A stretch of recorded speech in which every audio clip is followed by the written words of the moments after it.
Començàvem aquesta reunió amb el verset de Romans 12:2.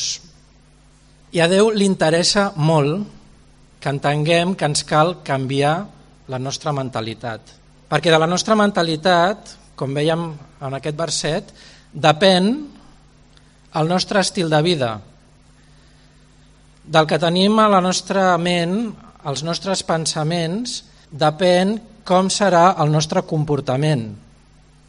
I és per això que Déu no vol que ens conformem amb la dinàmica humana i diu en aquest verset, no vulgueu adaptar-vos al model d'aquest món, no vulgueu. Més aviat procureu transformar-vos renovant la mentalitat. És el que diu Romans 12:2. A fi que pugueu discernir quina és la voluntat de Déu, allò que és bo, allò que li agrada, allò que és correcte. Déu vol que canviem la mentalitat. I hi ha uns versets al profeta Isaías que d'una manera molt maca i molt espectacular Déu ens diu, els meus pensaments no són els vostres pensaments i els meus camins no són els vostres camins. Tan alt com és el cel i tan lluny que està el cel de nosaltres, diu el profeta Isaías, al capítol 55, diu, tan lluny estan com el cel i la terra els pensaments meus i els vostres pensaments. Com es soluciona això? Perquè la nostra mentalitat, per canviar, per renovar la nostra ment, si els pensaments de Déu, que és el que ens interessa, estan tan lluny, doncs segueix, amb aquesta metàfora d'Isaïas 55, segueix dient, de la mateixa manera que jo envio la pluja i la neu perquè els agricultors puguin cultivar els seus camps i perquè vosaltres pugueu tenir el pa per viure, per menjar, de la mateixa manera jo des d'aquesta distància tan inabastable com és el cel on estan els meus pensaments, us envio la meva paraula que no tornarà a mi buida. Què passa? Que a la vida cristiana ens pensem, i jo el primer, a mi em passa, ens pensem que ja coneixem els pensaments de Déu. Portem molts anys de creients, portem anys llegint la Bíblia i qui més qui menys sap què és el que pensa Déu, quina és la seva voluntat. Però m'agradaria molt breument, faré en plan telegràfic, però sí que m'agradaria que agaféssiu una mica el concepte de què implica en la nostra identitat i en el nostre pensament un dels aspectes que respon a la pregunta qui sóc jo? I és a l'afirmació que Déu fa a la seva paraula de que en el moment que vas creure en Jesús, que vas penedir-te dels teus pecats i vas acceptar Jesús com a teu salvador personal, des d'aquell moment Déu t'ha donat una característica molt especial, un títol que és fill de Déu. Ets filla de Déu. I m'agradaria que en els grups de creixement poguéssim reflexionar, primer individualment i després compartir-ho en els grups de creixement, què significa per mi ser fill de Déu. I seguint amb el pensament d'Isaïas, ens podem preguntar, penso com a fill de Déu? I camino com a fill de Déu? Perquè Déu diu, els meus pensaments no són els vostres pensaments i els meus camins no són els vostres camins. Apliquem-ho aquí. Soc fill de Déu, penso com a fill de Déu i en base al meu pensament, a la meva filosofia, al meu esquema mental, camino, em comporto com a fill de Déu? Lluc, capítol 15. Els dos versets primers ens expliquen que la mala gent que hi havia per Israel s'acostava a Jesús per escoltar-lo. La gent molesta, la gent de mala reputació, la gent que creava problemes, la gent amb la que ningú no volia estar a prop. La mala gent s'acostava a Jesús per escoltar-lo. I la bona gent, la gent que coneixia la Bíblia, la gent que ensenyava la Bíblia, la gent que tenia uns costums religiosos, que portava una vida endreçada i correcta, es molestava amb Jesús perquè ell es mostrava obert amb aquesta mala gent que s'apropava per escoltar Jesús. Moltes vegades els pensaments de Déu no són els nostres pensaments i els seus camins no són els nostres camins. I aquest és el problema amb el que es van trobar i que Jesús va veure que tenien aquestes persones. I veia que aquestes persones es creien bona gent i estaven rebutjant aquells que volien escoltar Jesús. Com soluciona Jesús aquest problema dels fariseus? Com soluciona Jesús el problema d'aquesta gent que sap de la Bíblia durant tants anys, com nosaltres, que li resulta una mica incòmode quan ha de tractar, quan s'ha d'apropar a la mala gent que necessita Jesús? I per contestar i per solucionar aquest problema, Jesús no explica una paràbola, sinó que explica 3 paràboles.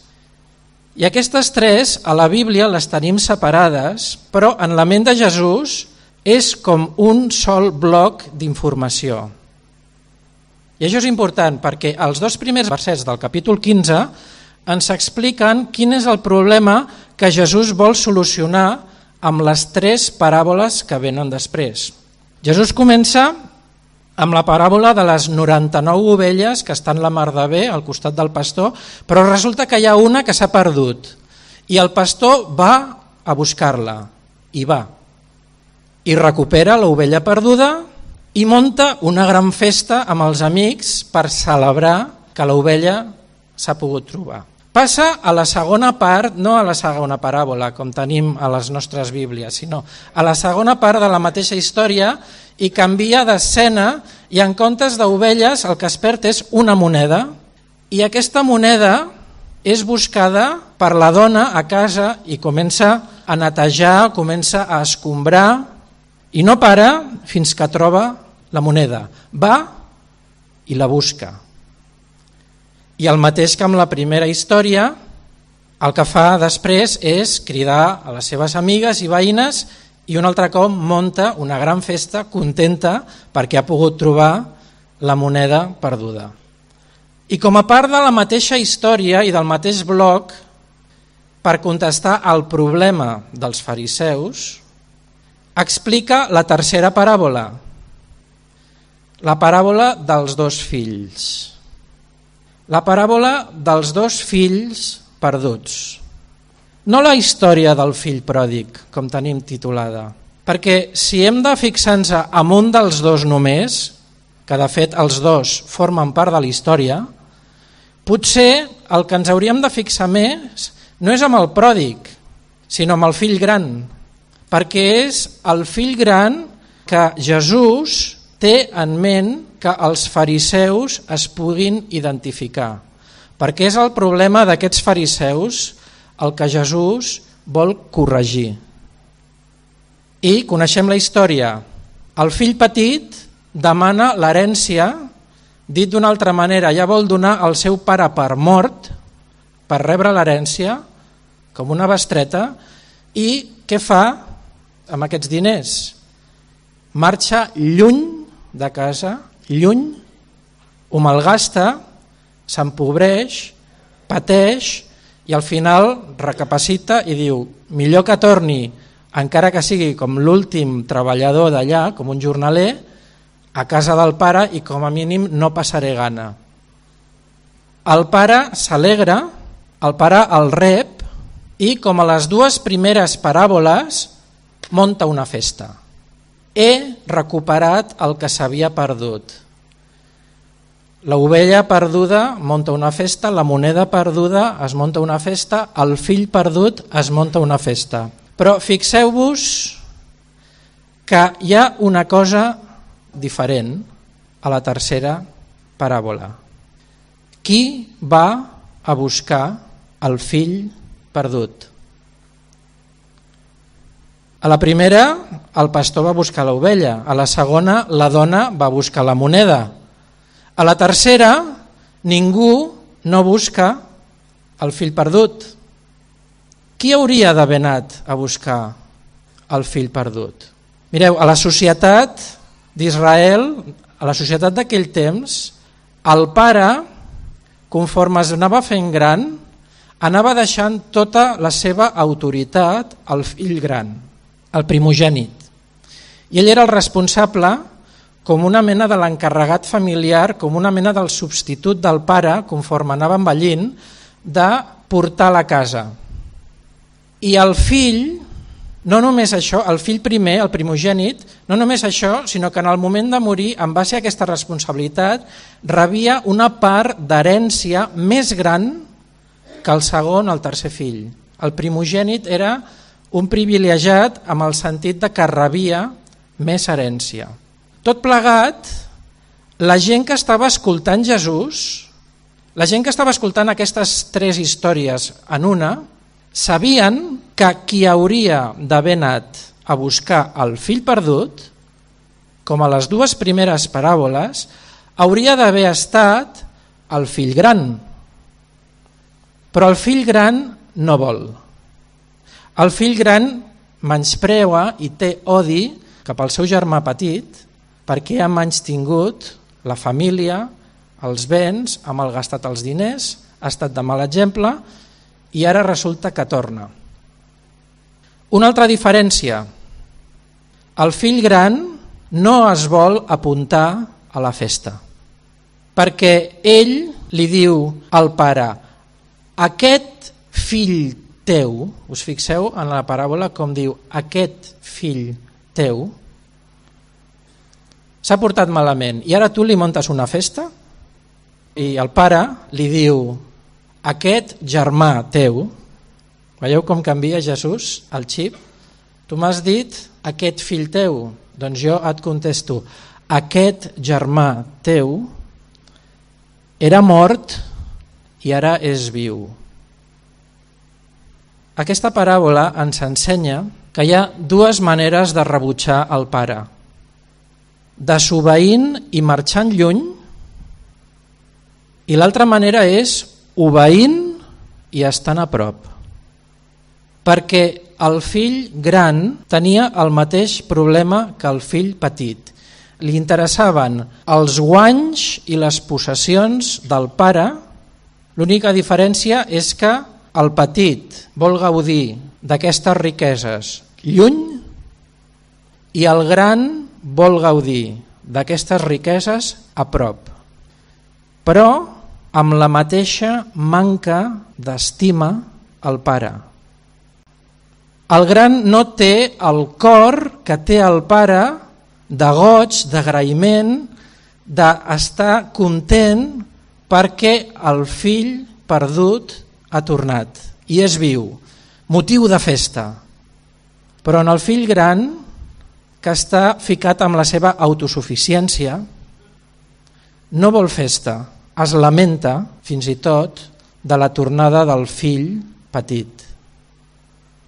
El que està fent Jesús amb aquesta paràbola és canviar el que passava a les dues primeres parts i a més hi ha una cosa molt interessant i és que deixa aquesta història tercera, si us fixeu i ho podeu rellegir a casa, la deixa sense acabar. Què passa amb aquest fill gran? El pare el convida a que entri a la festa, però Jesús no explica què fa. Es queda fora, entra dintre, s'apunta a la festa. La mala gent s'acostava a Jesús per escoltar-lo i ells, en comptes d'alegrar-se, en comptes de dir això és el que Déu vol, que la mala gent pugui apropar-se a Déu i canviar, es quedaven tancats amb la seva autosuficiència, amb els seus coneixements, amb la seva religiositat, sense tenir el cor del Pare. Davant Déu no hi ha dos tipus de persones, hi ha tres. Hi ha el fill que rebutja el pare com a rebel, hi ha el fill que rebutja el pare com a religiós i hi ha l'exemple de Jesús com a fill de Déu, que és qui té el mateix cor del Pare. El rebel rebutja la veritat, confia en l'error i rebrà l'esclat de la indignació de Déu, diu Romans 2:8. I Romans 2:17 parla del religiós. El religiós, el jueu, confia en la llei i es gloria en Déu, però no està agafat a la misericòrdia del Senyor, amb el lligam amb Déu. I és el reconciliat amb Déu, el que ens expressa a Romans 5:10, qui de debò confia en Jesús i pot tenir aquesta reconciliació. Aquesta setmana s'ha celebrat el Dia del Pare. Què significa per nosaltres que Déu sigui el nostre Pare? A les escoles hi ha problemes per celebrar el Dia del Pare, perquè avui en dia cada vegada està més complicat el tema de família. Hi ha molts pares que millor no celebrar-los perquè estan o desapareguts en combat o amb una passivitat dins de la vida familiar que és vergonyosa, etc etc. Però de la mateixa manera nosaltres en l'àmbit espiritual tenim el perill de no saber valorar que Jesús és l'exemple de fill de Déu, que no és només el ser fill com una qüestió sentimental i que la nostra mentalitat no entenem que Déu el que vol, el que ha volgut és adoptar-nos no només per donar-nos un extra d'amor, sinó també per tenir una missió a la vida, a la terra, com a fills, amb la acreditació de fills. I Déu envia el seu fill al món com a fill, com a identitat de Déu, per portar a terme el rescat de la salvació. I això és el que s'esperava del fill gran. I això és el que el fill gran no fa. Però això és el que el fill de Déu, Jesús, s'està posant com a exemple i sí que fa. De manera que Déu, en aquesta paràbola, ens vol transmetre, entenem que una cosa important, i és que com a fills de Déu tenim una missió d'anar a buscar aquells perduts que algú els anava a buscar. Va haver moltes frases al retir que vam fer d'Església que el Jaume Llenes va pronunciar i vull expressar només una, ja per acabar, i és que Déu va enviar el seu fill a la terra per rescatar el món, però quan Jesús va marxar va enviar els, plural, seus, plural, fills per salvar el món, per portar el missatge de Jesús de salvació. I hem d'anar, i no hem d'esperar que vinguin, que és l'anomalia de la tercera paràbola. Jesús es posa com l'únic paradigma de germà gran per nosaltres. I hem d'aprendre de Jesús com a model i hem d'imitar Jesús com a model a seguir per poder fer la nostra missió com a fills. Que el Senyor ens ajudi a ser no només persones salvades que venim aquí a lloar el Senyor, sinó que a més el Senyor ens ajudi a fer servir aquest segell que el Pare ens ha tornat a posar amb la identitat familiar que ens dona autoritat per anar i portar un missatge familiar del nostre Pare de salvació a tots aquells que ho necessiten. Que el Senyor es beneixi.